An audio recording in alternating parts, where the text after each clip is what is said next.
Welcome to the Herf and Dan Show. Today is March 14th, and we have a very special guest, Michael Shuster. What's going on, brother? Boys, how we doing? Good to hear from you. Likewise. I know. I heard your first two podcasts with Bill and Zach. Pretty solid. Seemed successful. So Yeah, I mean, I told Ryan that we're just having Camp Hill football players on. I don't know if that was like 2016 team, but we're just going to, anyone else you want to suggest, we'll have them on too. I'm trying to think. Like these are all like Ryan's prodigies growing up from his Camp Hill days. If there's anybody we're missing, I don't know.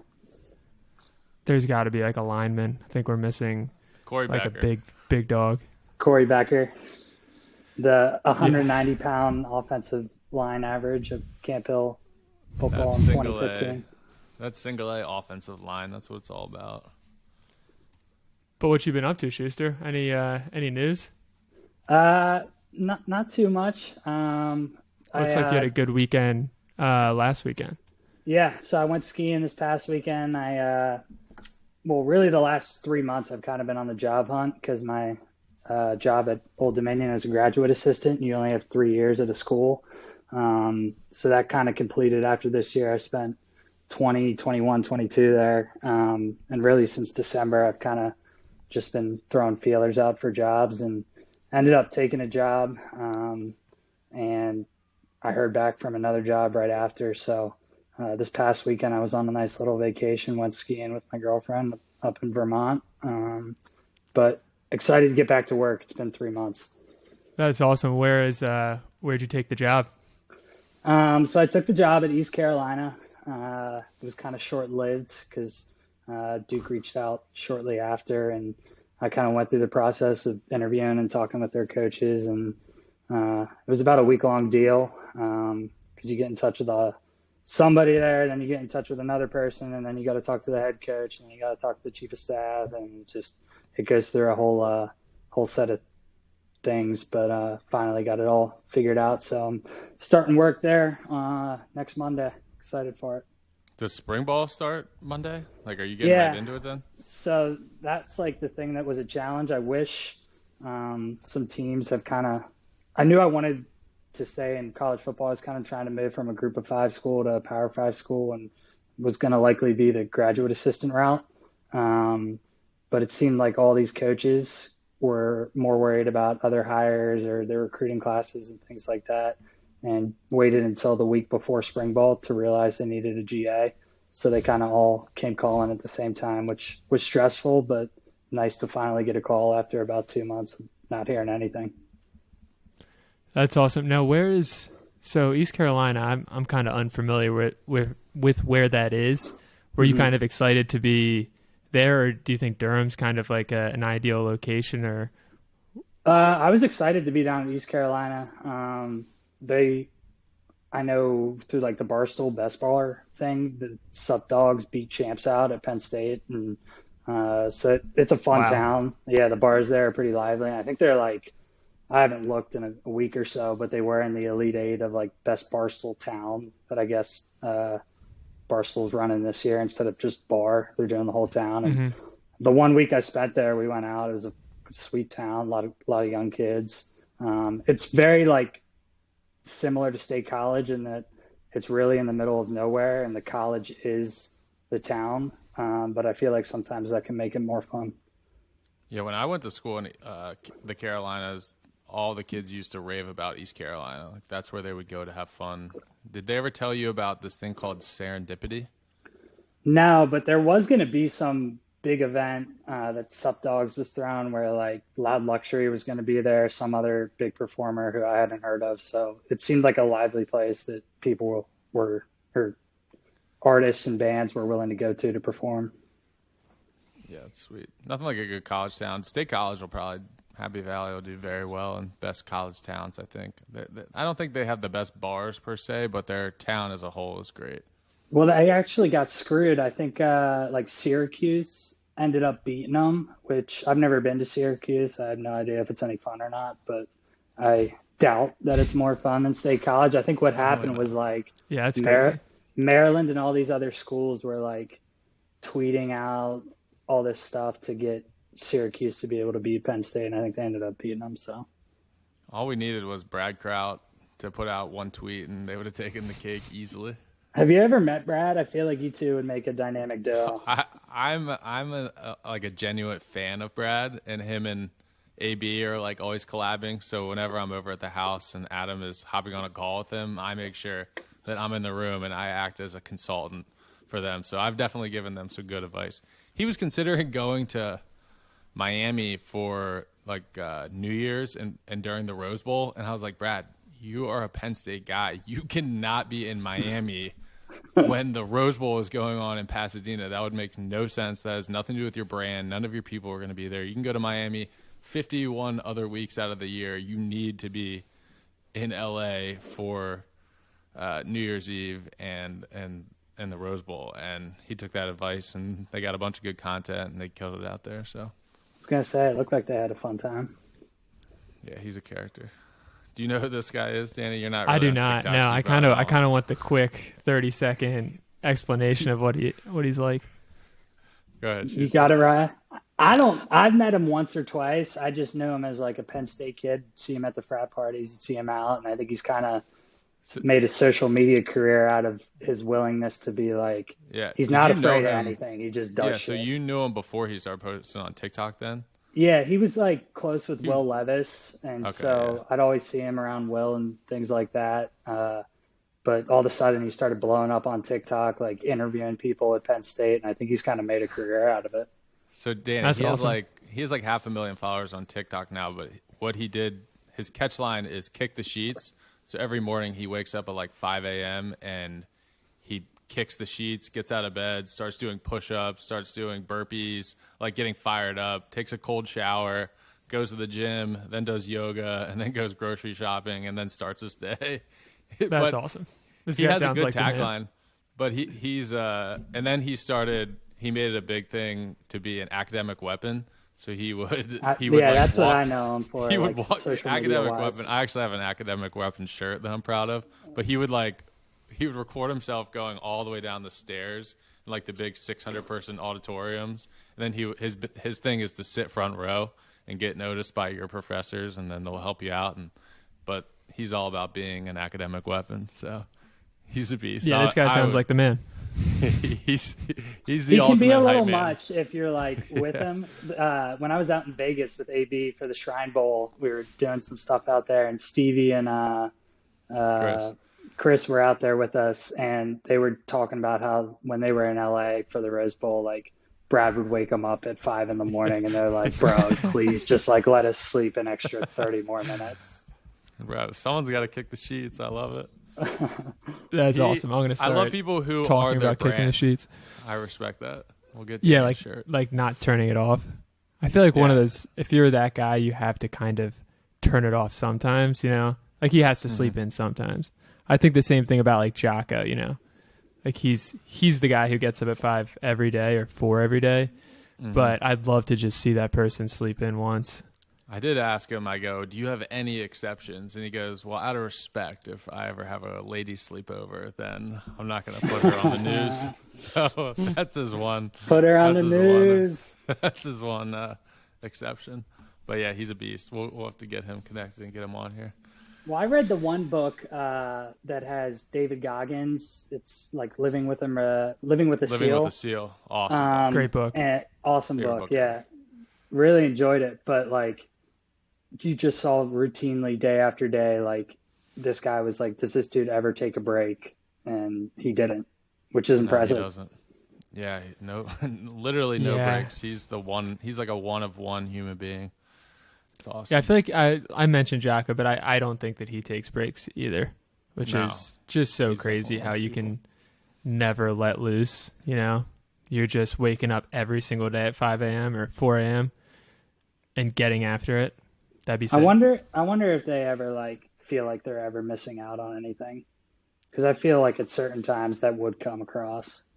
I've listened to Jocko a lot, and it never seems like he has that feeling. I feel like they're just seems- a different type of folk. Yeah, It seems like the world kind of rewards you too. I mean, look at all the experiences they get now because of the discipline that they've had over the years. I mean, Goggins was just sitting front row, John Jones, big fight in Vegas. Everything kind of comes full circle if you put in the time. I feel like the world will reward you. Yeah, but back to the coaching gig. Was there a connection at ECU? Was there a connection at Duke? How did it come to be?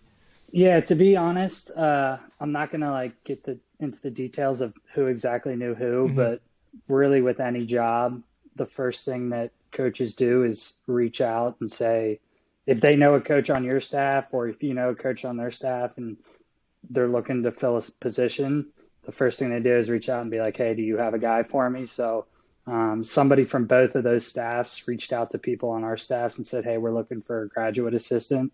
And they said, hey, we got one that I know is looking for a job. Think he would do a good job for you. So really it's the people that get your foot in the door. And then after that, it's up to you to kind of seal the deal. Yeah. Now, is there, Old Dominion, what was that like as a coaching experience? I know I talked to, I forget who was saying this, but said like the area wasn't great and, how was the program in general, the area and just the overall coaching experience there? I really enjoyed my time there. I mean, the area is unique, I would say. It's interesting because it's the biggest military base on the East Coast. On the East Coast, it's Norfolk. On the West Coast, it might be San Diego, I think. Don't quote me on that. But it's a military town. Like when you go out on the weekends, you're running into SEALs left and right, which be very careful if you're going to pick a fight at a bar because that's the crazy thing about the SEALs is like, they don't look like SEALs. They look like normal human beings. And then you'd like look over and they got somebody in a headlock choking them out or something.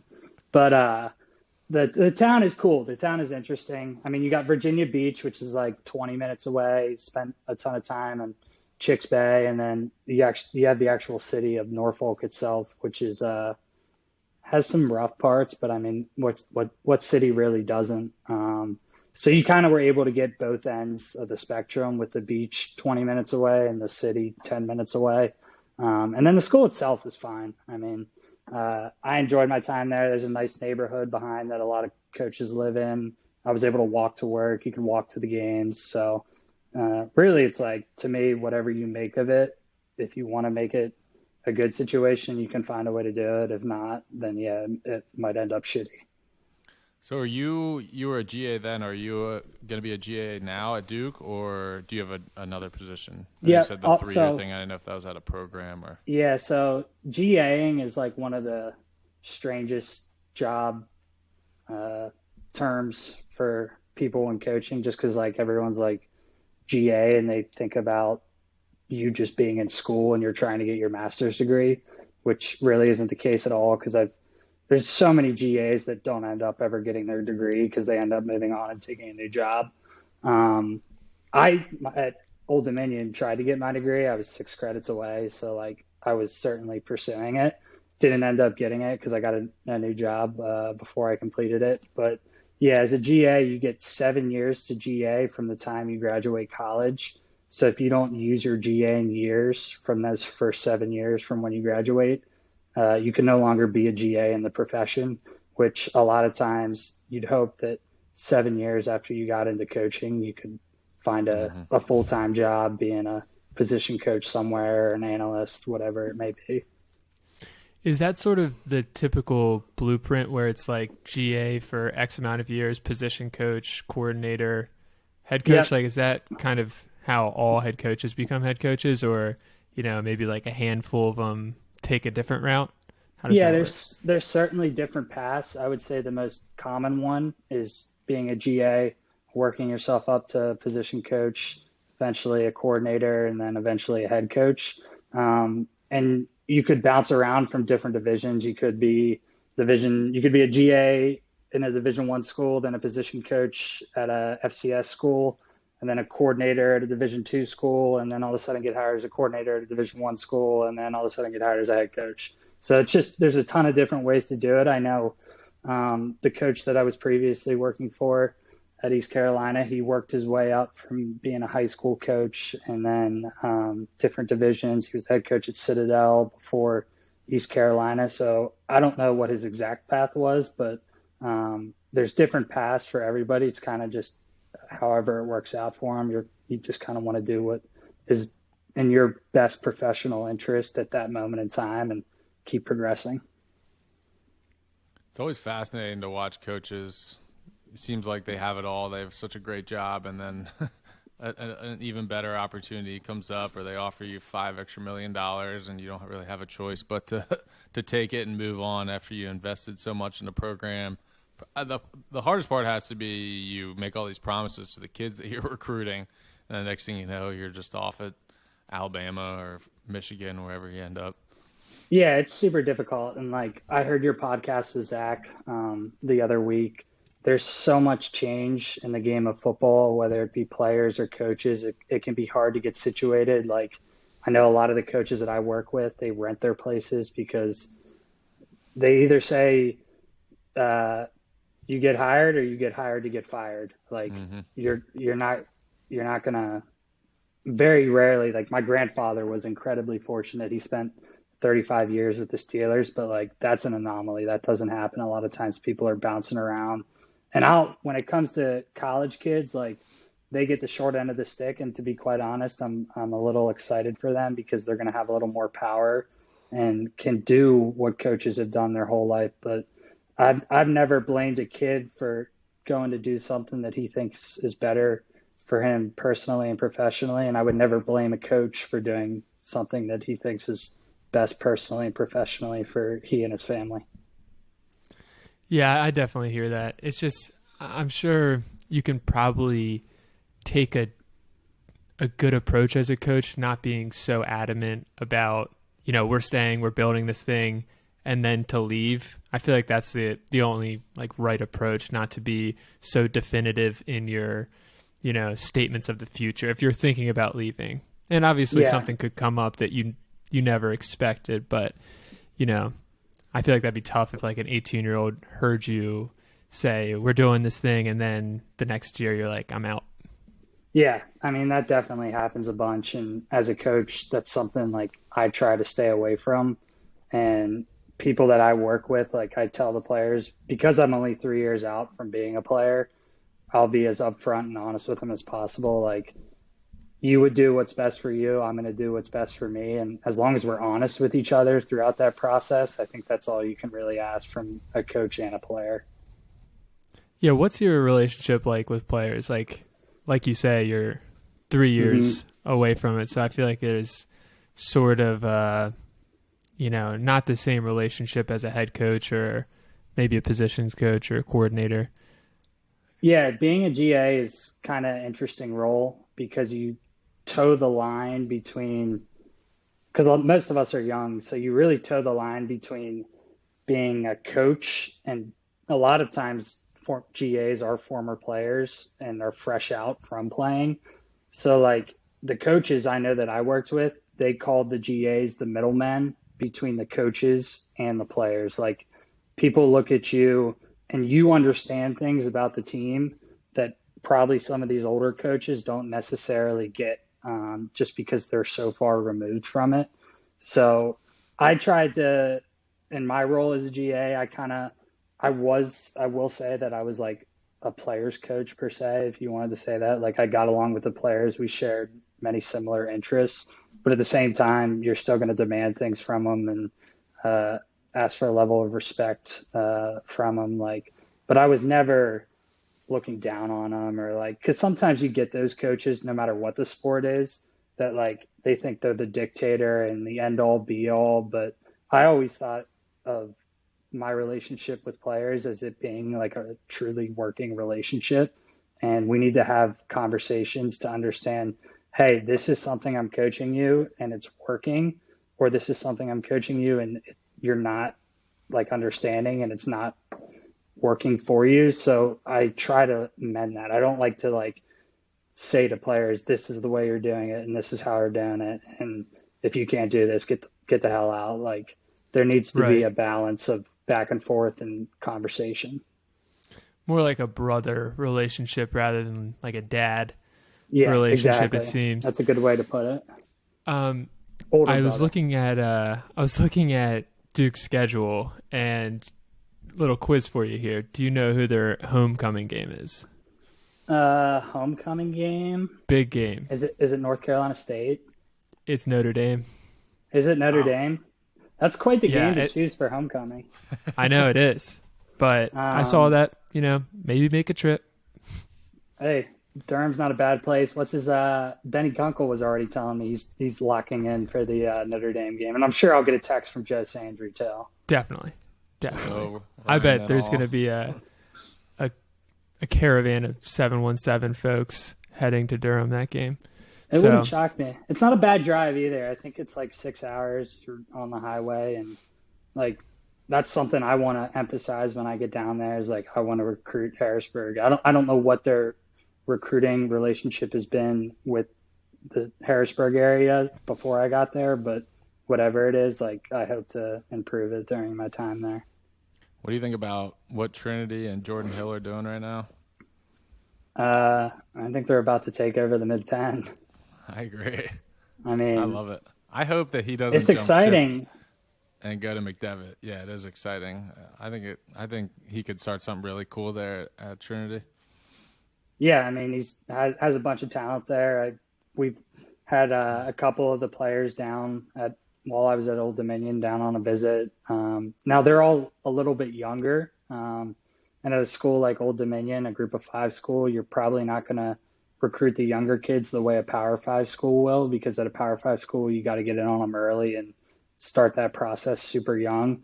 As a group of 5 school, it's a little bit later. So I wasn't able to do as much as I would have liked just because the kids were younger. But as the kids get older here, I think Trinity will have a bunch of kids that end up playing Division I football at different places. Yeah, I've always wondered. I've always wondered what that connection is like.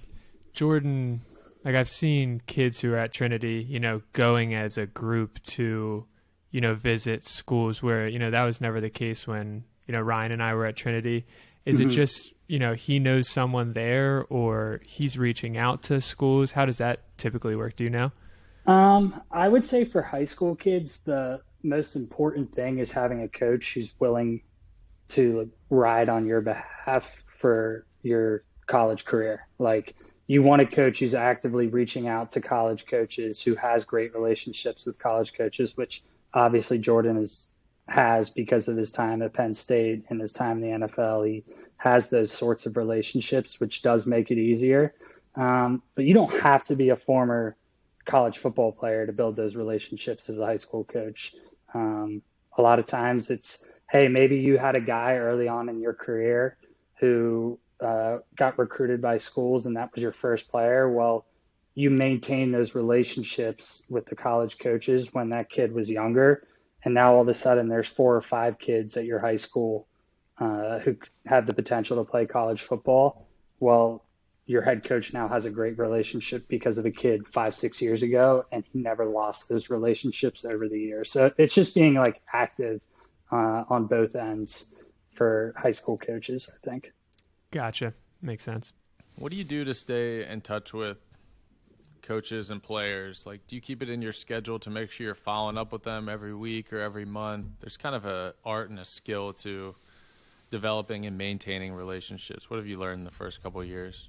No doubt. Are you talking more so high school coaches or college coaches, college players? Because I guess it would be a little bit of both. You really got you got to balance. You really got to both. do They're both both. important. That's one thing early on in my coaching career is I never want to burn a bridge. I don't want to close any doors that might get left open in the future. So I try to maintain relationships with coaches that I had at Penn State from the 2016 Rose Bowl year and reach out to them. Not saying like we're texting back and forth every week, but once a month, shoot them a text, or you see they got a new job, or they had a great week, 1 week in the fall, shoot them a text, say, hey, congrats. Just like saying, hey, I didn't forget about you. I hope you didn't forget about me. And who knows when the time comes, if you're looking for a job, if they're looking for a job, because you've maintained those relationships, you're a name that could pop up in their head. And then with high school coaches, it's honestly very similar. You reach out to high school coaches when you see they had a big win. Reach out to them when you see they maybe won an award. And the players, it's a little more difficult. Not in college. It's easy to like shoot the kids in college a text, but you also don't want to be overbearing on them because they spend so much of their time in the facility and with you throughout the course of a year that like on a weekend you don't want to be blowing them up, just wondering what they're doing. You see plenty of them from a college athlete perspective, and then high school athletes is where it gets hairy just because of all the recruiting rules and different dynamics that you have to make sure you abide by. Yeah, I feel like there's, more and more. Well, I mean, I guess the standard for getting in trouble with recruiting is that changing with NIL, or is that kind of remaining the same? To be completely honest, for me, not much has changed. For other coaches at other programs who probably are a little more involved in the recruitment process, I'm sure they've had to reevaluate their approach to how they're recruiting, how they're using NIL. And that doesn't necessarily have to be with like high school players, but it could be with donors of the program and saying, hey, could we get X amount of money? We believe it would help us in this regard to recruiting. So there are things that are going to need to be reevaluated in terms of recruiting for a lot of people, but not so much me specifically. So yeah. Yeah, I just can't imagine being like just how the rules have changed so much that you could be a freshman coming in and then they're like, you're going to make $1 million. Like, I think there's been a case of that, which is just, I mean, it makes you think that the system is so, dynamic that, who knows what's going to happen, because an 18-year-old coming to college just making $1 million is just such a foreign concept to me. It just makes you wonder. It is crazy. And the one thing you worry about as a coach with a lot of your players are you never want the kids to get in trouble.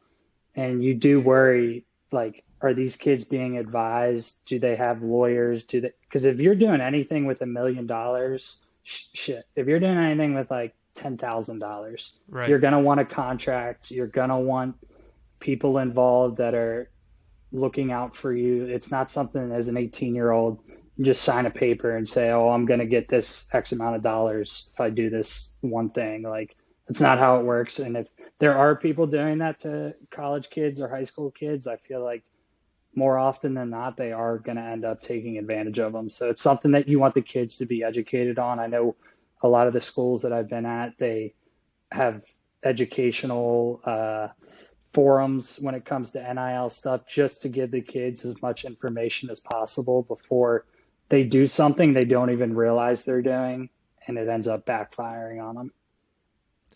Yeah, and just to clarify, I really want the kids to get paid, but it's just funny when you see like that much money potentially going to an 18-year-old. Like, probably good, but it happened so quickly that the systems I feel like in place didn't get a chance to sort of settle in. Yeah, I mean, the NCAA, it's kind of been a whirlwind since the NIL stuff got introduced, and I'm not sure what the direction of it's going to be. But as a college coach, it would be nice to have some sense of regulation just so that you know that everybody's playing by the same rules. Because to be completely honest, at this point right now, it feels like the wild, wild west, and people are doing whatever. Like in the NFL, like it's tampering if you reach out to a player that's under contract for another team. In college, like it happens left and right. And because you might be under scholarship, but contract wise, and you're not, it's not the same as an NFL contract. And then there's really no regulation from the NCAA the way that the NFL is doing it. There's obviously way more teams and kids. So it's a lot. It's also funny how the transfer portal happened at the same time, essentially. And now I think kids get at least one transfer in their college tenure. Is that right? I believe it's, one basically free transfer, so a transfer where you don't have to sit out a year, Mm-hmm. because that used to be the rule, is unless it was a graduate transfer and you graduated from the institution you were previously at, Mm-hmm. if you transferred without graduating, you were going to have to sit out a year of eligibility, unless you went down a level, which, I mean, kids want to go D1 to D1 or whatever it may be. So Mm-hmm. the sitting out a year thing has definitely disappeared. Yeah, I've heard from a lot of people who sort of follow the recruiting process and recruits and whatnot, that transfer portal has made a huge difference in kind of shaking up college football in ways that will be more apparent in the future, but, pretty significantly. Have you seen any sort of, examples of that really changing up, from your experience, like at Old Dominion, people coming in, people coming out, stuff like that? Yeah, I mean, it's definitely shaken up the way people recruit. I mean, as a college coach, it'd be nice to be able to get 5 kids who have played Division I football before, just because you bring in a high school kid and you assume that he's going to do well and everything, or else you wouldn't be bringing him in. But he's never played a college football snap in his life. He's never been through a college football workout. And a lot of times, even for me going to Penn State, like, it's a shock when you first get in there and you're like, do I really want to do this? Is this like it for me? And so as a college coach, it does provide a little sense of security getting a kid who has played college football before over a high school kid. But at the same time, yeah, you do feel bad for high school kids. My brother got screwed in a lot of those situations of people that said, hey, we're going to take a transfer quarterback instead of a high school quarterback. So it's just finding whatever works best for you and your program at that time. But at the same time, you don't want to screw high school kids out of the opportunity to play college football because you're bringing in 30 transfer kids.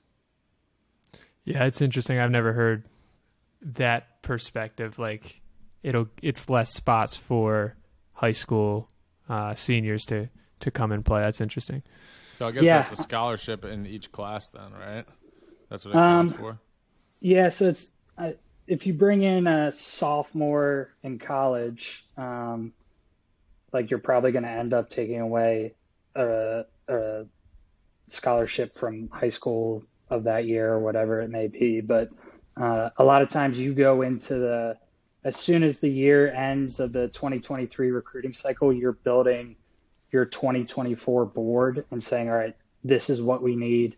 This is what we're looking to get, whether it's 1 transfer tight end, 1 high school tight end, or 2 transfer tight ends. Because a lot of times if it's a younger room, you're not going to want to bring in high school kids to a younger room if the opportunity presents itself that you could bring in a guy that would be a junior or senior, has experience, and could actually end up leading the kids that are freshmen and sophomore in that room. So it's just unique to every team and how they want to do it, but it's certainly something that you have to pay attention to. Here's a question. I don't follow recruiting anymore, but I saw the Arch Manning kid, who's like the second coming, committed to Texas, and I'm pretty sure the kid who got recruited to Texas, the quarterback last year, was like the number 1 quarterback in his class. Why would Arch Manning, why would he go there? Does he just think he's superior and he'll play right away? Like, what's the mindset? I just feel like there's so many different schools that you would just pick somewhere else. Yeah, I mean, as a quarterback, it's tough being a 5-star kid and saying, I don't want to go to this school because of competition. Like, in college football, if you're going to school and you're afraid of competition, I'm not sure you're a kid that we really want on our team, because at every position, at every level, if there's not competition, then it's going to be tough to have success as a team. Like, great, we had Zach Kuntz at tight end at Old Dominion. Awesome. Like did everything we asked him to do, was a stud tight end for us. He got hurt. All right. Now all of a sudden we have to look to younger guys in the room. And if you don't have a guy that's willing to be ready, like, that ain't it. You're going to struggle to have success as a program if you're bringing kids in who come in and expect to play the day they get there, and you want kids that want to compete for jobs. Specifically with Arch Manning, like I'm sure he's not afraid of competition and is willing to do that. But I also don't know if he could have gone anywhere else and said, "Hey, I'm just going to go in and start." Like you're still going to have to work for it. So I don't know. Yeah, it's interesting because, I was thinking he'd go, Tennessee, Ole Miss. It was pretty interesting to see him go to Texas. Now, I haven't really followed him that much, but, you'd think that he'd go to a school where his uncle went to. I'm sure they were, all over him. But you brought up Zach. What'd you think of his combine performance? Oh, it was unreal. I was so happy for him, too, because like I said, he got hurt at early last season, and really he'd been down in Florida for a couple months, and I hadn't seen him. So we would catch up every now and then over text, but I didn't know what to expect at the combine, and I knew he'd do well just because he's so physically gifted and athletic. But I can't sit here and say that I expected what he actually did. I mean, I saw a stat on Twitter that said it was the greatest tight end performance of combine history, which if I wouldn't have said that before the season, and he was coming off an injury. So, I mean, it's a credit to him, though, and the work that he's put in. Yeah, it's crazy how athletic that guy is. I mean, 4.55 being that big is so impressive. That Kunst gene is something crazy. Yeah, 6'7" and running the way he can. There's not many guys in the world, I don't care what sport you're playing, that can do what he does athletically at the size that he is. Yeah, I can't wait to see where he ends up.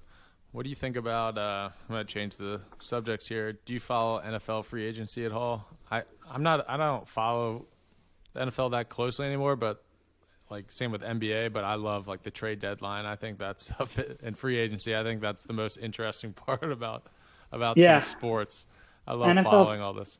NFL free agency or really any professional league free agency and trade deadline is an exciting time for fans across the country. And I don't follow it the way that I used to just because I'm so involved in another aspect of football, like college football, that to me, the enjoyment that I get out of watching NFL or following the NFL the way that I once did, just it isn't the same because I look at it more as like work than enjoyment. I try to do a lot of my free time or spend a lot of my free time doing other things, just because that's what I do every day.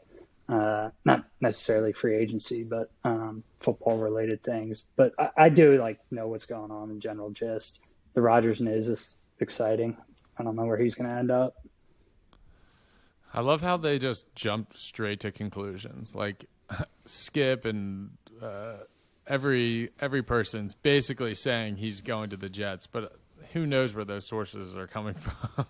I mean, he might very well end up there, but they just act like it already happened when nothing has happened. I just think it's hilarious to follow the media during these kind of things. The media is a trip during so many of these free agencies and trade deadlines because they like to say things that get people riled up and bring attention to them and their TV shows or their social media following. So I don't ever believe anything until like the player confirms it or the team, the actual organization that is doing it confirms it. But you'll see God knows what on Twitter of people just tweeting shit out that comes to their mind. Yeah, I mean, during the off season to fill, 12 hours is you kind of have to speculate. The media's job is basically to speculate, and I mean, love them or hate them. I don't blame them. I think what they're doing is probably best for their professional careers, and I don't think they like actively go out tarnishing people or making out information, but every now and then they'll squeeze something in there that probably isn't the most honest thing to get a reaction. For sure. Watch out for the Steelers and Omar Khan. I love Patrick Peterson. I know. I just saw the Peterson news. I was like 6 hours behind, but when I saw it, I was fired up. That's a big time move. they're like notorious for not making big moves in free agency. So whenever I think Patrick Peterson's probably been in the league for 10 years, but he did have 5 picks, and he's a stud. And I think he'll mesh well with Minka Fitzpatrick and that Steelers culture. I think he'll play pretty well there. Yeah, I like the fact that he's a veteran. Yeah, that's what they need. Kind of knows how it works. Yeah, I think that they're a sleeper team. I think they're going to be good. I think Kenny's going to be good in his second year. Yeah, I think the Steelers will be good too. Are they sticking with what's Najee Harris's contract looking like? I think Is he still on a rookie deal? Yeah, he's still on a rookie deal. I think he has 2 years left. Yeah, that was only his second year last year because he was in Kenny's class. Yeah, he has 2 years left. Year before, yeah. So he has 2 years left, and then the 5th year will be whether or not they decide to pick up his rookie option. Mm-hmm. And then after that, it's kind of what Saquon's going through, where Saquon ended up getting tagged. Yeah, but the Steelers, I think they won. I think they had the longest win streak in the NFL going into the playoffs and somehow didn't win. So they got hot once they figured everything out. But they got some good young players, and then they have a pretty good draft because they gave up Claypool, and I think they have the 32nd pick, and they have like the 15th pick, which is pretty solid draft positions to get some more good players. So Schuster's a Steelers guy, so I got to talk. Oh yeah, I know. big Steelers guy, but I was rocking my Eagles gear this December to cheer the Eagles through the playoffs. Yeah, it was a sad Super Bowl. I was there, but Jason Kelsey's coming back, which is awesome. I'm fired up about that. He's a beast. Now, Howie Roseman with the Eagles, he gets shit done. I love the rosters that he puts together. Yeah, despite passing on Justin Jefferson, he's gotten some things done. That's something I'll never let go. Typical Philly fan, just looking back at everything that could have been. The best receiver in the league, and we got freaking Jalen Reagor. I don't blame you. Funny story, Schuster. Me and back when I lived at the J Circle House with Sprack Daddy, we were obviously. I mean, he lives for the drafts, so we were watching the draft, and when they made the Jalen Reagor pick or whatever his name is, we started dying laughing because he hates the Eagles, and we could not believe it. It was like the funniest moment ever. He started like jumping around, freaking out. Yeah, that's a tough one to swallow. Sprack loves pushing an Eagles fan's buttons when he gets the chance. Oh, 100%. Really anybody's buttons. Eagles, Penn State, anyone he doesn't agree with, yeah. Oh, I've heard everything about Penn State from Sprack. But like kind of comparing college to the NFL, do you know any GAs who, obviously started in college and then made that transition and kind of heard any feedback? Like, is that something you'd ever be interested in, or is college football sort of where you want to stay? Obviously, we're looking out years into the future, but what do you think?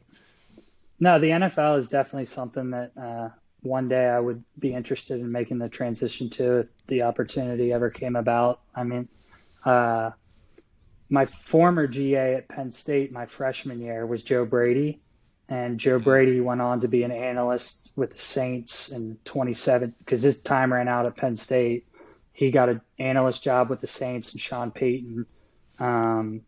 Spent a year there. While he was with the Saints, he was clinicking LSU because Baton Rouge is close to New Orleans. He was clinicking Baton Rouge on a lot of the pass game stuff that the Saints do. And I guess LSU was like blown away by it. Ended up bringing him in after 2 years with the Saints, interviewed him for their passing game coordinator job, hired him. They win the national championship that year with Joe Burrow, Justin Jefferson, Jamar Chase, Joe Brady. Then, so 16 Penn State, 17, 18 Saints, 19 LSU national championship passing game coordinator. 2020, Matt Rule hires him as his offensive coordinator for the Panthers. He's now the quarterbacks coach for the Bills, but like that's just kind of how the connections and everything, any opportunity that comes up, it's all about people or have worked with, and just working your way up that ladder throughout the coaching ranks. That's awesome. Yeah, it's a super cool story. I mean, he He had probably a little bit faster come up than most others, actually a lot faster. But I mean, that's something you kind of strive for. Sometimes you as a just get coach. put in the perfect position. I mean, it's almost. I'm guessing he's very, very, very smart, but being the passing game coordinator with those kind of weapons and that quarterback definitely helps him in the end. It's hard to look bad with those guys. My grandfather always told me, coaching, sometimes people are a lot of full of shit. You know what makes a good coach? A good coach is good players. Mm-hmm. Yeah. More often than not. It can be that simple. Yeah, it's not as deep as what everyone likes to make it seem. And I understand coaches who do, and there are coaches who obviously put their players in positions to be successful.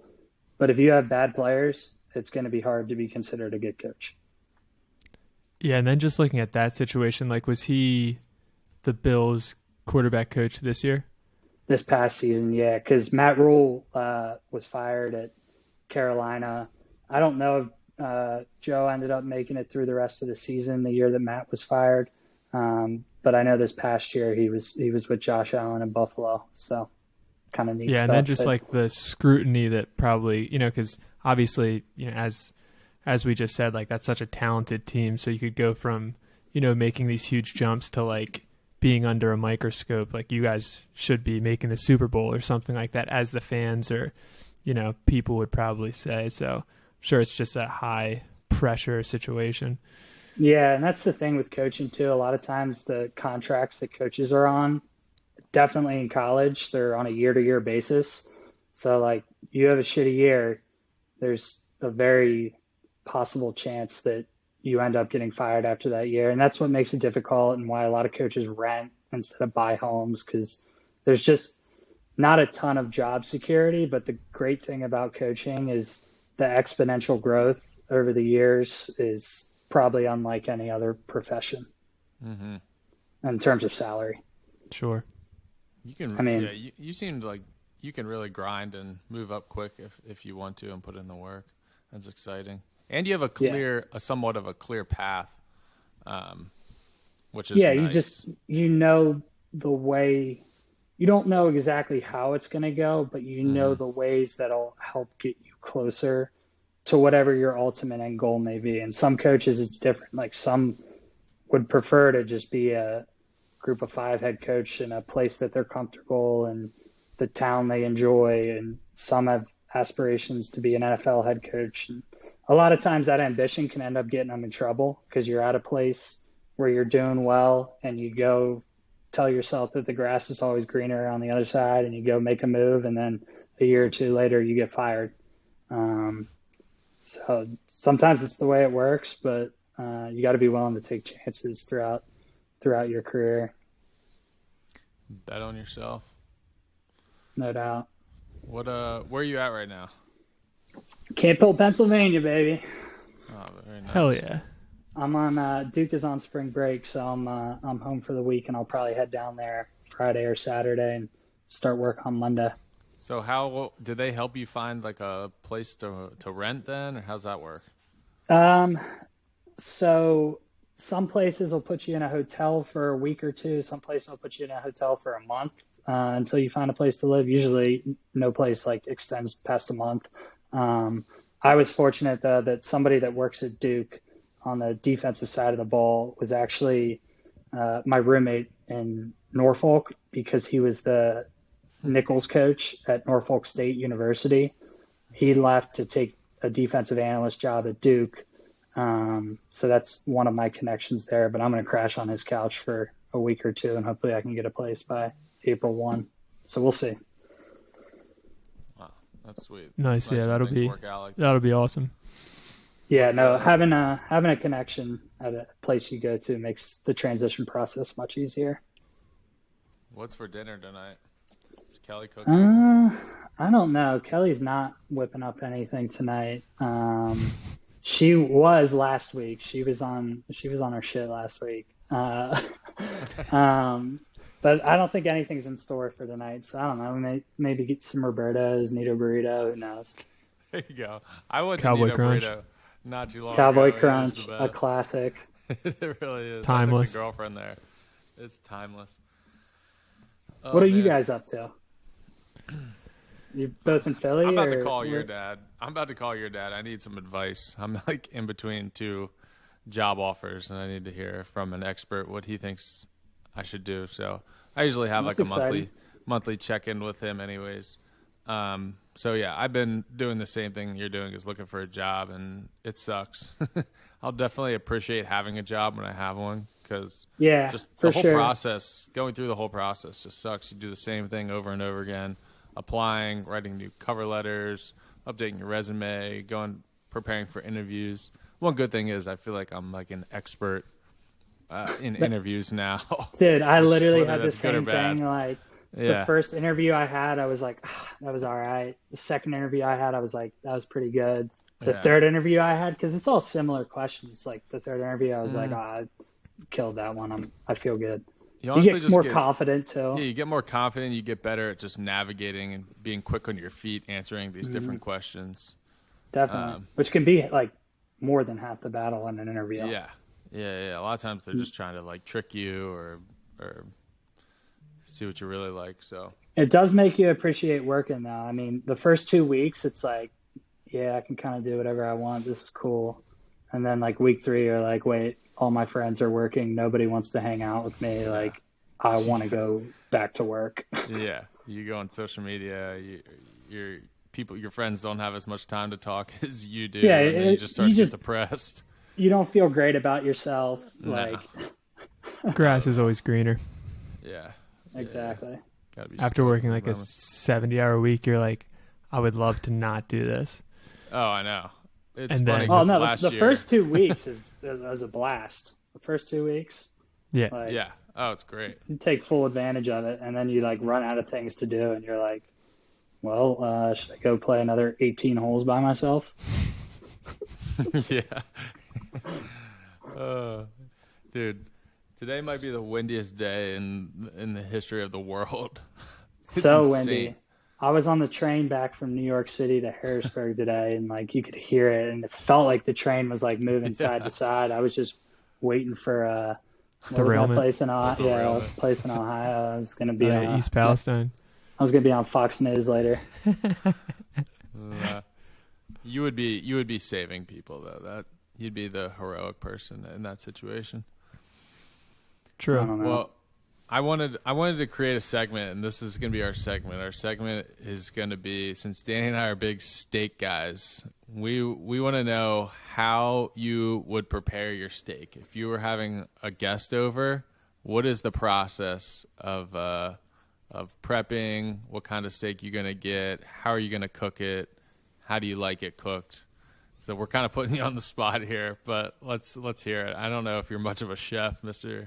Chef Schuster, but I'm about the furthest thing from a chef. I tell people the 3 good things, or not good, the 3 things I can make are eggs, a bowl of cereal, and a turkey sandwich. So as far as a steak, I would not be very confident in my ability. I would try to cook it medium, but I don't really know the process. What's your how to cut of get there. choice? When I go out to like a restaurant, I'm getting filet, but like flank steak, I feel like is kind of easy if you're doing it on a grill. Okay.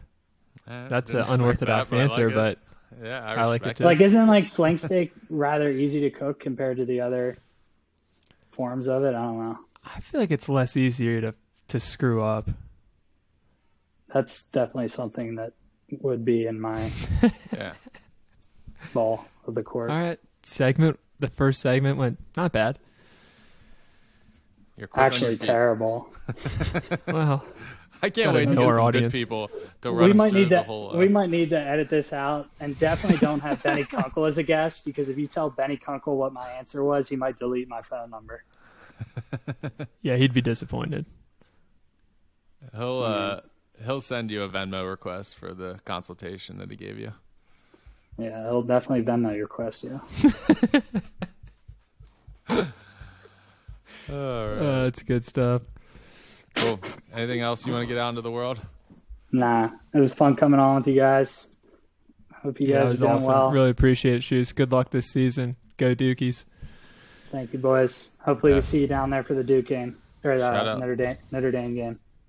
That'd Shout be out awesome. to your roommate, Isaac Lutz. Big fan of the show. Love Isaac. Great body. He's the best. Isaac is living the dream. Shout out, I Isaac. don't even want to know what he's doing out in California. We can't get into that on this show. We'll talk off. All right, boys. All right, guys. Good work, Joe. All right, Shoes. Thank you for your time. Get hanging. See you Peace. soon. Peace. See ya. Send him into the shadow realm. That was pretty good. Shoes is he's a good guest. Yeah, he's going to be very successful at this someday. I can't wait.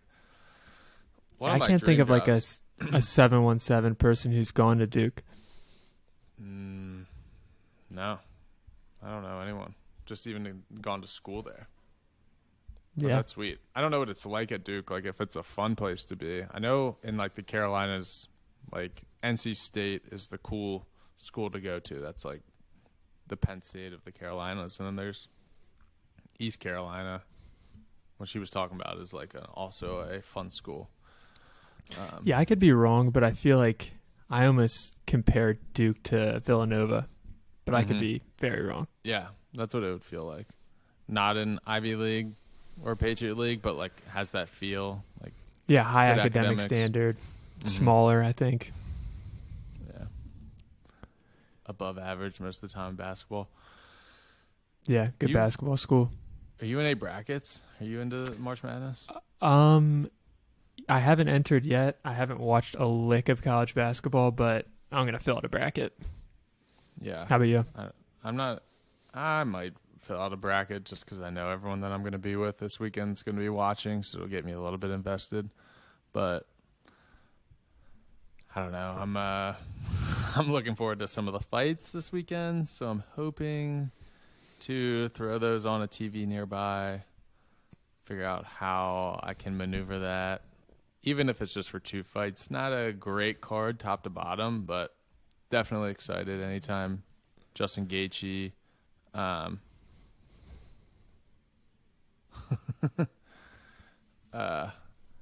Justin Gaethje, anytime the highlight fight's very interesting. Rafael Fiziev, who he's fighting, is a beast. And then the trilogy of Kamaru Usman. Leon Edwards, very exciting. Leon Scott. Oh, I want to know if Colby's going to come back and fight. Apparently, he's like trying to get money out of a lawsuit with Masvidal for him sucker punching him, so he can't get hit in the brain anymore because then it might expunge like they're filing saying that he got brain damage from this and he could get a lot of money out of it. This is kind of like what the rumors are saying about the situation and why Colby's not fighting. But definitely disappointing because we love when he's involved in the UFC.